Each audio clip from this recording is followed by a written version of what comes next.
Hey guys, this is Hound Hogs Barbecue, and today we're doing what many consider to be the most prestigious cook in barbecue. We're doing a whole hog.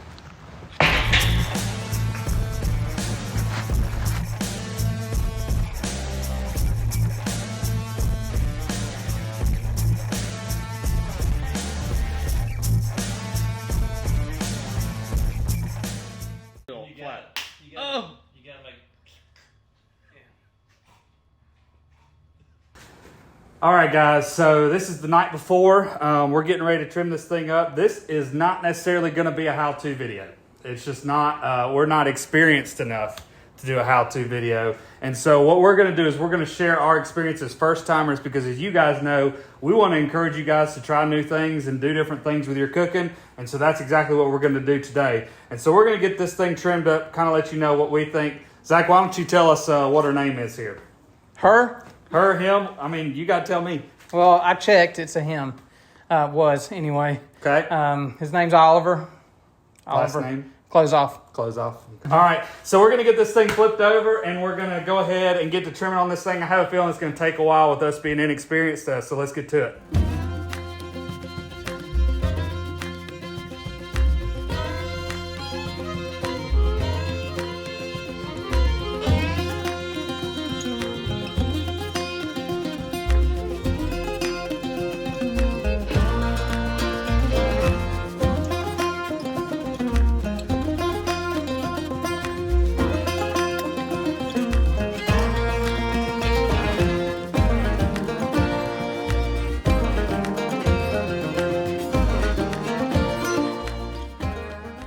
All right, so we've been working on this thing for probably, 15, 20 minutes or so. Honestly, we've kind of watched some YouTube videos and are doing the best we can. We're not going too crazy with this. This is not an attempt at a competition hog. We just want to make sure we have good eating. And so the first thing we did is we split the spine down the middle so that it will lay flat. And then we got to work on the back hams and clearing out some silver skin in here. We pulled the membrane off the back of the ribs. Cleaned up around the neck. We're looking for anything that looks like a gland. We want to get that out because we don't want people eating that later. Biggest thing is normally if there's a bad part of the meat or something like that, I have control of it. But at a pig picking, they can pretty much pick whatever they want. And so everything needs to be good. Anything that you don't want to eat later, you need to go ahead and take off. Any silver skin, you don't want to leave that. And so we really are just kind of picking this thing clean, making sure we got nothing but good bites. We're going to split the ribs to make them lay a little flatter here in just a minute, and that's pretty much it.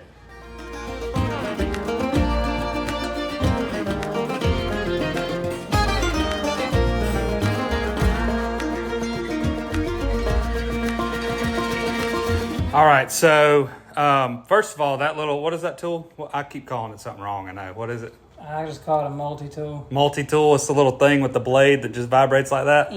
Yeah. That thing is like priceless right now because it is making this so much easier than trying to do this by hand. We've watched a lot of videos on this, and one of the things we saw is in Malcolm Reed's How to Barbecue Right video, they split the ribs to help it lay flat, and man, that really worked well.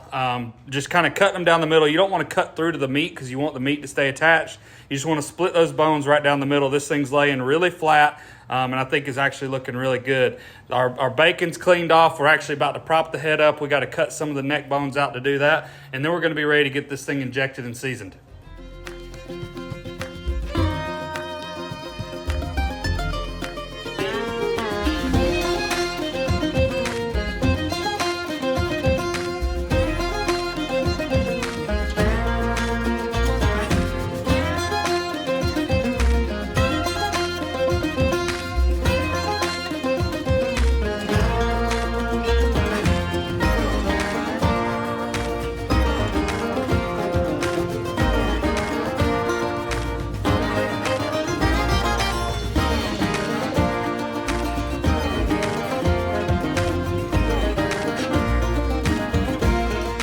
All right, guys, so we've got this thing all trimmed up. For a first time and not having anybody here that really knows what they're doing, I'm actually pretty happy with this trim. It's laying nice and flat. I feel like we got a lot of the silver skin off. We're going to actually prop this head up after we season it just for appearance purposes. I'm pretty happy with that. We're going to use a couple different seasonings today. The first layer we're going to do, because we love to give all the companies that we sell a little bit of love in our videos, we're going to try something that we just started selling about a month ago, right? It's a couple weeks ago. Spurgalicious Barbecue's killing it on the competition trail. It's just an SPG, so we're going to start with that layer to get a good salt, pepper, garlic, good base layer. You always want to start with something like that. Then after that, we're going to go on with a layer of grilling dust. Now this is sweet and savory. This is not going to be kind of like what you might think of a Kansas City style hog where it's going to be overwhelmingly sweet, maybe Memphis style. We're kind of leaning a little bit more towards the South Carolina style where it's got a little vinegar in there. That's what we're going for. So this is a savory rub with a little bit of sweetness. It's really good. A lot of people use this on their competition steaks. And then we're going to give Big D's a little love with their G2 barbecue rub. This thing's really good. It actually really surprised me. It's got a citrus hint to it, which I think is going to go really good, especially when combined with some vinegar sauces and things like that. So that's the order we're going to put them on. Remember, this is an 85-pound hog before we cut the legs off and trim some stuff out. It's a lot of meat. We don't have to worry about going too heavy because we're only hitting the surfaces, even of like the hams and the shoulders. We're only hitting the surfaces, and so we're going to tear all this stuff up and mix it in. So don't be scared to go a little heavy on this. As you guys notice, we got this really nice rack here it's a custom build for us. So I just wanted to take a second and give a special shout out to Jameson Cochran, one of our friends. He's an awesome welder, and if we get enough comments and feedback, I might be able to convince him to start making some stuff like this because he does a really good job of welding. But that's who made this rack. It's custom fit for our pit, and so it's going to help us transport it, and we're going to be able to decorate it when it comes time to pick it. So.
You missed the entire barrel. Well, I got caught. The corner got caught on. All right, so we've been on right at 5 hours now. Now, honestly, guys, it took us a little while to get this thing up to temp. This thing's using a lot more wood than we expected. It's taking a little more wood, a little bit more time to get up to temp, but I think it's going to look good. We haven't looked at it yet, so we're going to take this thing off and see what we got. Oh, yeah. She looks good. As you guys can tell, the color's looking really good on this thing. We're going to let it go a little longer before we wrap the snout to keep it from getting any darker. We're already running about 140, kind of all around, a little bit higher in the shoulders than in the hams, but that's good. Zach's going to give it a little bit of spritz. You can see we got a lot of moisture down in here that we're leaving to help shelter some of these smaller cuts. But everything's looking pretty good. I mean, as far as for first time, this is pretty much what I expected it to look like. So. All right, well, there's really not a whole lot to say about this right now. Everything is looking really good. We're in the stall. We're at about 160, kind of all around. And so, I mean, we're pretty happy with the way it's looking. We're going to leave a lot of this moisture in here because that's going to help kind of slow down the cooking of some of the thinner cuts until a little bit later. But we're about to get this thing wrapped up in foil, get it back on, and we're going to let it take a nice long bath in that foil. And we're probably going to lower the temperature down because we got a little bit of extra time. So we'll get this thing wrapped.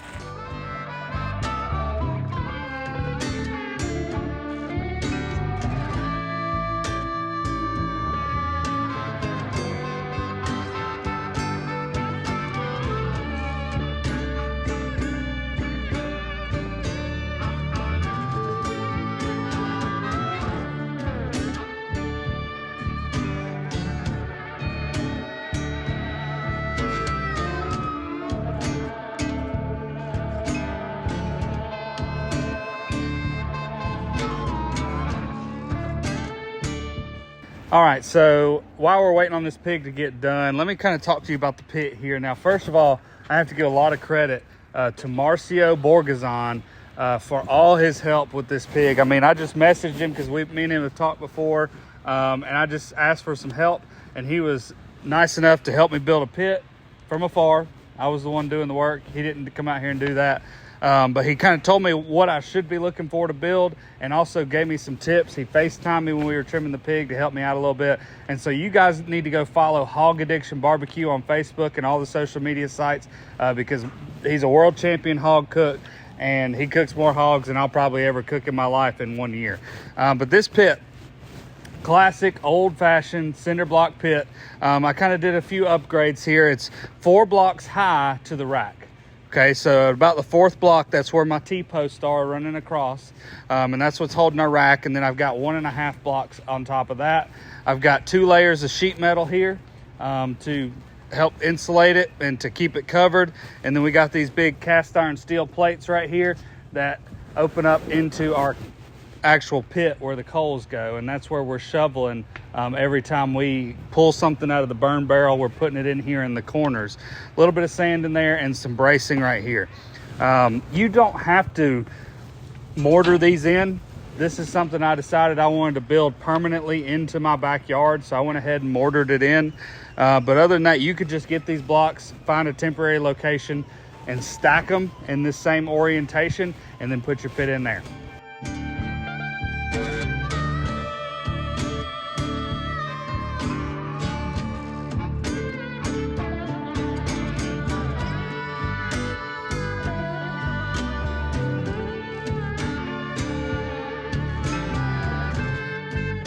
All right, so while Zach's kind of finishing up, the hog's done. Now, I'll just be honest with you guys, our kind of middle section is overdone. Our ribs are overdone.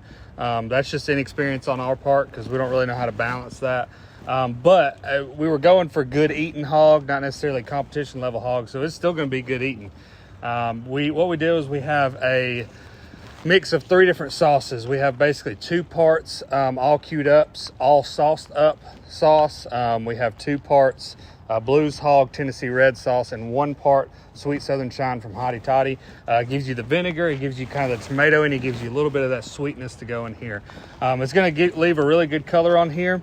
And so we're just going to let this sit for about 15 minutes, and then we're going to take it off and make it look all pretty, good presentation, and then we'll just go from there.